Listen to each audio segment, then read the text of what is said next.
Olá, tudo bem? Seja muito bem-vindo a mais uma aula de História Geral. Meu nome é Beethoven Rezende, sou professor e escritor, e nesta aula nós estaremos estudando, dando sequência, a uma temática muito atrativa, que é justamente sobre o aspecto cultural na Idade Média. E perceberemos que este aspecto cultural ele foi influenciado, inclusive pela Igreja Católica Apostólica Romana. Ora, falar sobre a Igreja Católica Apostólica Romana é falar também, sim, de apropriações culturais do mundo grego, do mundo judeu e do mundo romano. Haja vista, ela se oficializa dentro do Império Romano. Precisamente no século IV, ela inicia este século sendo perseguida e não termina este século, se tornando, de fato, a religião, oficial do Império Romano. Em um primeiro momento, ela deixa de ser perseguida pelo imperador Constantino e, posteriormente, é legalizada pelo imperador, Teodósio. Ora, como sempre, gosto de trabalhar com muitas imagens, com muitos símbolos, muitos gráficos, que de certo facilita um pouco o entendimento destes tempos, antigos, tão recentes, para mim e para você. E eu trago justamente a seguinte informação, onde diz os intensos 1000 anos que apaixonam Jacques Le Goff, só lembrando, se você é a primeira aula que está assistindo, sempre eu retomo a Jacques Le Goff como um grande medievalista do passado. Então, se você quiser saber um pouco mais, assista às nossas aulas anteriores. Se quiser aprender um pouco mais sobre a história da igreja cristã, acesse também nosso canal, que nós temos algumas aulas falando sobre esta temática. Então, essa fala inicial mostra o quanto é fascinante esse tema para Le Goff. E é exatamente o nosso problema. Somos frequentemente medievais quando nos vangloriamos dos sermos modernos. Os códigos e os valores desse longínquo passado próximo são bem mais estranhos a nós do que habitualmente pensamos, mas devemos bem mais do que queremos admitir. Essa próxima imagem é uma imagem belíssima, de um templo de Uppsala, mas é um templo que traz características pré-cristãs, um culto a religiões, de matrizes antiguíssimas, mas que tem em si, não é, uma continuidade na Idade Média. E como a cristandade iria observar? Como a cristandade iria entender estas diversas características de culto? E olha só, o templo de Uppsala era um centro religioso do paganismo nórdico que se localizava na atual Gamla Uppsala, ou Velha Uppsala, em sueco, na Suécia, atestado pela obra, você veja que de Adão de Brennen, do século XI, escrita por Snorri Sturluson, do século XIII. Diversas teorias foram propostas a respeito das implicações das descobertas do templo e das descobertas feitas pelas escavações arqueológicas na região. É lógico que eu suprimi, o pronunciamento de algumas palavras, justamente por ser distanciado demais do nosso vernáculo, mas o que eu quero lhe chamar a atenção é que muitos desses templos, quando não eram destruídos, eles ainda, digamos, eram reaproveitados para a utilização cristã. Mas sendo destruído ou não, se faz necessário lembrar que estes locais sagrados eram revisitados e ganhavam uma tônica cristã como um local sagrado em uma forma de fazer com que houvesse uma mistura. Né? Então, por fim, irei trazer mais uma imagem apenas para lembrar da existência em uma grande quantidade, não apenas na Espanha, na França, em Portugal e também na Inglaterra e etc., muitas estruturas medievalescas, muitos castelos. Então, se faz lembrar da impressionante, né, tarefa dos homens que construíram essas estruturas e que, preservado ainda pelo tempo, mesmo passando por tantas guerras e adversidades, nada diferente debaixo do sol, o ser humano ele gosta realmente de se mostrar poderoso e conquistar. E nesse desejo insaciável inerente ao ser humano, termina destruindo não só o seu semelhante, mas tudo aquilo que está em volta, né? Então, falar da Idade Média é falar em perspectivas em que, né, Deus iria estar orquestrando todas as esferas da vida do ser humano da época. Ora, a expressão teocentrismo justamente deságua nesse entendimento. Deus como centro de todas as coisas, ou seja, o Deus dos cristãos é antropomórfico e sua antropomorfização se fez essencialmente durante o período medieval. E é no período medieval, em particular na Baixa Idade Média, como eu já tenho falado, que outros símbolos têm aparecido, né? Seja de uma forma angelical, trazendo alento e trazendo também uma palavra de consolo, ou seja, ainda, né, figuras que iria imprimir no ser humano medo. Mas notem que nestas perspectivas em ser apresentado este Deus, existe um Deus dos clérigos, existe um Deus dos leigos, existe um Deus dos poderosos e um Deus dos humildes, um Deus dos pobres e um Deus dos ricos. Não hesitamos em dizer, existe para o historiador e, consequentemente, no saber humano, uma história de Deus. É essa história que também é esboçada nestas conversas com um respeito absoluto pelas crenças.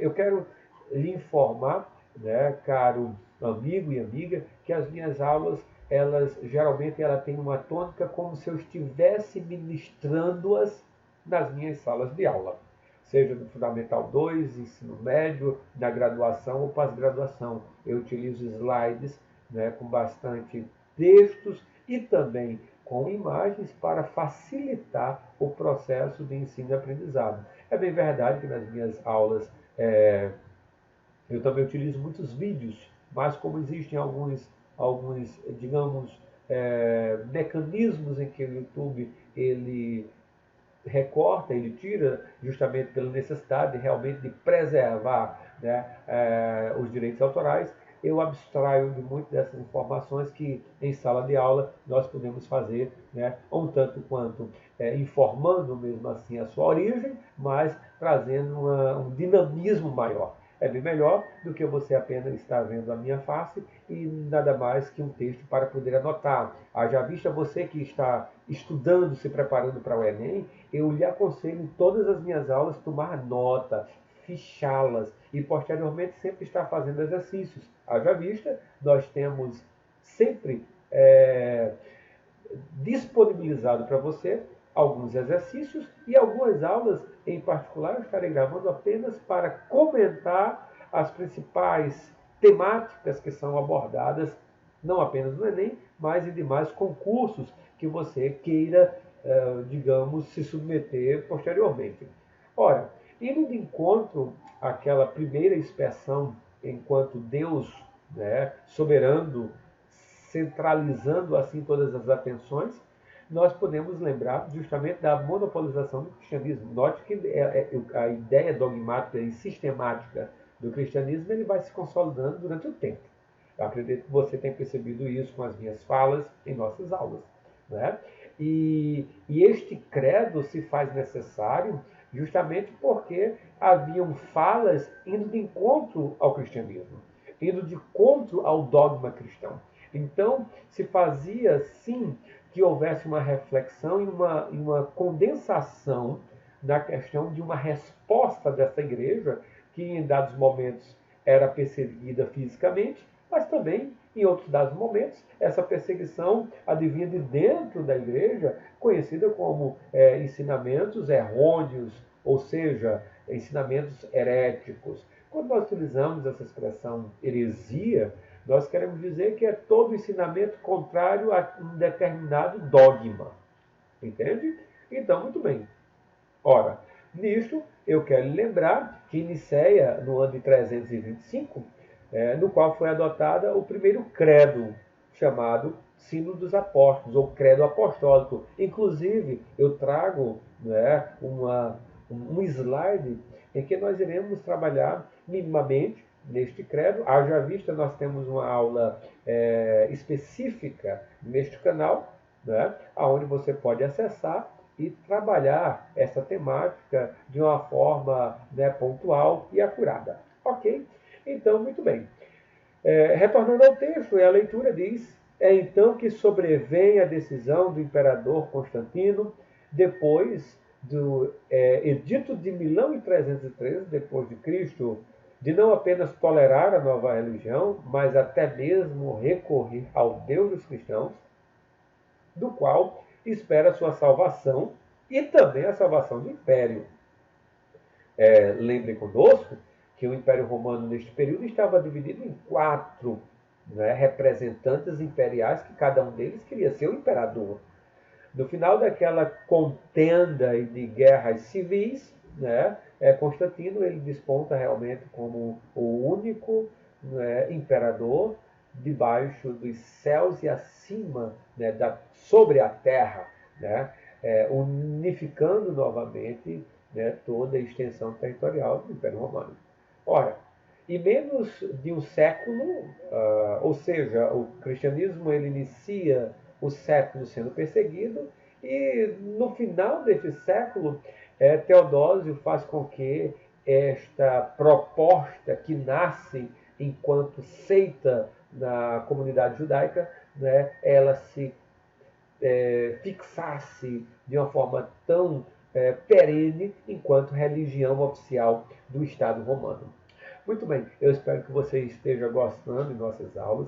Caso você tenha alguma dúvida ou queira que eu aborde, né, um determinado assunto que não está ainda sendo falado, você escreve nos comentários. Te convido a se inscrever em nosso canal, a divulgar o nosso canal, para que possamos atingir mais pessoas amantes pelo saber, amantes pela história, que estão se preparando para concursos diversos, se estão se preparando para o Enem, né? Ou simplesmente porque querem, né, cada vez mais provar do quanto é importante a erudição, o pensamento, a reflexão, o conhecimento.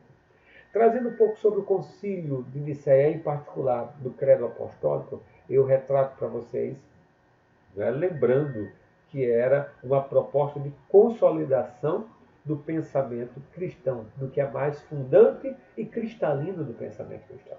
Então veja, inicia da seguinte forma: creio em Deus Pai Todo-Poderoso.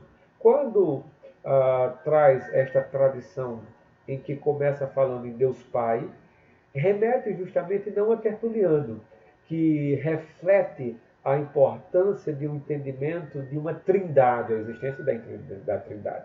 Mesmo não havendo essa expressão trindade, né, não quer dizer que ela não existe no pensamento cristão, mas Tertuliano ele cria essa expressão, fazendo com que haja a reflexão da presença do Deus Pai, do Deus Filho, do Deus Espírito Santo, todos eles, né, possuindo uma mesma essência. Então, o credo ele inicia falando sobre Deus Pai Todo-Poderoso, Criador dos céus e da terra.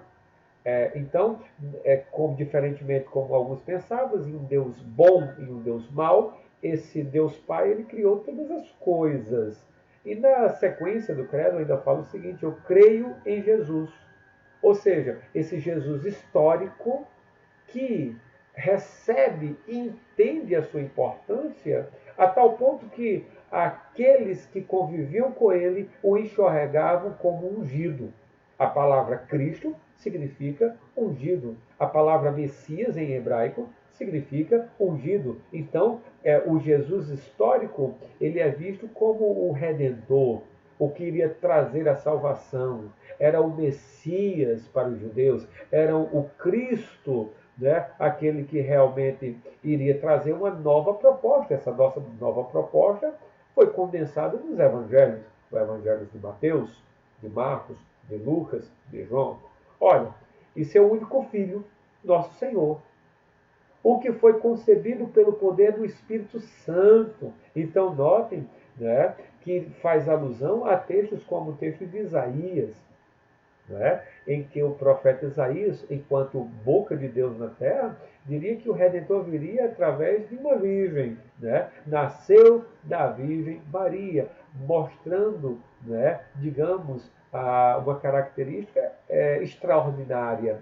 E quando você percebe o termo padeceu sobre Pôncio Pilatos, não era para fazer um julgo a Pôncio Pilatos, e sim mostrar um período histórico aonde ele apareceu, aonde ele nasceu, aonde ele se fez ser visto, aonde ele ministrou as suas boas novas. Então, inclusive o Evangelho de Lucas, tanto o Evangelho de Lucas como também o livro de Atos dos Apóstolos, o evangelista Lucas, ele precisa local, data, rua, e de uma forma muito pertinente a um historiador. Ora, ainda mostrando que ele foi crucificado, ele foi morto, sepultado. Informação pelo qual iria afastar alguns ensinamentos errôneos da época, que falava sobre que ele tinha visto como um ser sobrenatural que simplesmente apareceu. Estou remetendo à expressão docética. Então, acessa lá aquela aula que você irá saber um pouco mais, ok? Desceu à mansão dos mortos, ressurgiu, né, dos mortos ao terceiro dia e subiu ao céu. Então, o cristianismo, ele se fundamenta não na morte, ele se fundamenta não na cruz, mas ele se alicerça, se agiganta na ressurreição. E está assentado à direita de Deus, Pai Todo-Poderoso, donde há de vir para julgar os vivos e os mortos.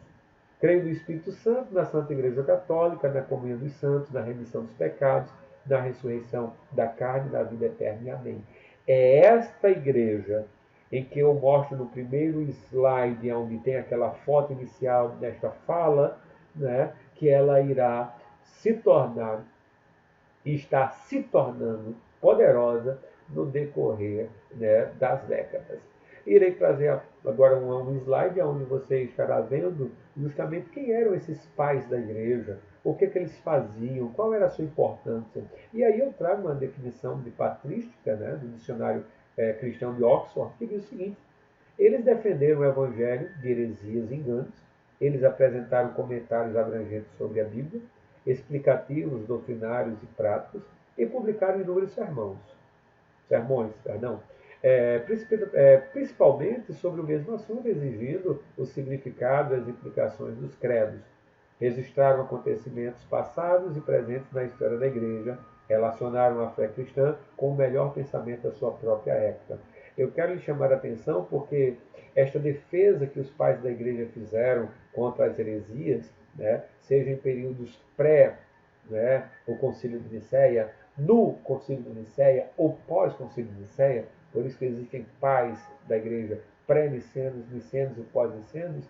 Naquela época era para proteger o seu credo, proteger a sua estrutura que estava se consolidando, mas posteriormente nascerão, né, dispositivos na igreja que irão perseguir todo pensamento contrário. E nós estaremos trabalhando nestas nossas aulas de história sobre não apenas as heresias, mas também as inquisições, a Inquisição Romana, a Inquisição espanhola, a Inquisição portuguesa, né, instrumentos de reconquista e expansão, como o movimento das cruzadas e tantos outros assuntos que se tornam relevantes e que muitas vezes não temos condições de detalhar em nossas aulas e nas nossas salas de aulas.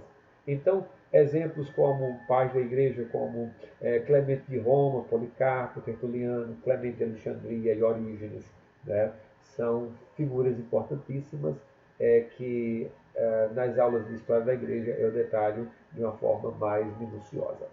Olha, o cristianismo é feito religião oficial do Estado. E isso nós já trabalhamos. Né? E o interessante é que ainda no quarto século havia uma linha muito tênue entre Estado e religião. Inclusive, Ambrósio de Milão, ele pontua essa necessidade de continuar muito separada. É bem verdade que com o tempo não acontecerá muito bem assim, como você bem sabe. Aqui nós temos do seu lado esquerdo um fragmento de 1 Coríntios, né, do capítulo 11 até o capítulo 12, versículo 9, e aquela expressão do credo, né, creio em Jesus, né, Filho de Deus Salvador, Jesus Christos, Theos, Ios Soter, aonde por meio de a partir, né, das primeiras letras dessa frase, dá justamente a informação peixe, icté, né? Então, você pode pressionar o pause, se quiser, e ler a tradução ou a referência do que aquele texto, né, trazia de uma forma tão antiga e preservada pelo tempo. Muito bem. Falando sobre os cultos pré-cristãos ou os cultos pagãos, né, eles conservaram adeptos, os cultos pagãos eles conservaram adeptos. Então, permaneça comigo. O que resistiu mais a que se estabelece o novo Deus não foram os antigos deuses pagãos, mas certas práticas ligadas à magia ou antes aquilo que o cristianismo chamará de superstição, o culto das árvores, culto das fontes. E isso vai continuar, pouco mais ou pouco menos, em surdina durante a Idade Média. Nascerá, então, personagens que irão ir de encontro a esta tradição oral que permanece com o tempo.